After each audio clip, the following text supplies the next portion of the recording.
Ganon. Sir, other issue. Okay, other topics. Sir, So, yung, Sir, yes. other topic din ako. Other topic ka na? Apo.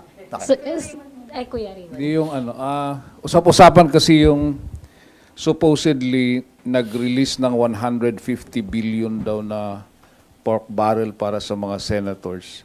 May listahan sila doon na number 1 is Bulacan, 12B, 9B ang Sorsogon, and kaya dalawa yung pangalan nyo na nababanggit na gaano ba ito katotoo? Saan nanggagaling kung itong mga ganitong klase? Sa pagkakaalam ko, FLR ang malaking bahagi ng budget at hindi pa nare-release. Hindi ko pa nalalaman kung anong porsyento, anong lugar yung na-release at hindi. Pero sa pagkakaalam ko, dahil sa pag-review ng Pangulo, kung maalala mo, in FLR karamihan ng mga releases. So ng wala, buong gobyerno, ng buong gobyerno. Hindi ko alam kung dahil sa eleksyon, hindi ko na rin natutukan.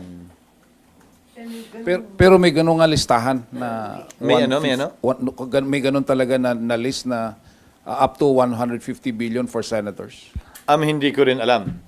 Hindi ko rin alam kung saan nakuha yung total na yon. May mga proposed amendments ang mga senador at ang mga mambabatas sa Kamara man o sa Senado na dumaan sa proseso ng amendments. Kung saan mang lugar yon, nakalagay naman sa budget lahat yon. Sir, other topic. Ngayon, kung na-release o hindi, DBM siguro mga kasagot nun. Hindi ko alam. Hindi ako updated. Kasi hindi automatically released eh. Hindi ka mukha ng dati. Ngayon, kailangan ng SARO.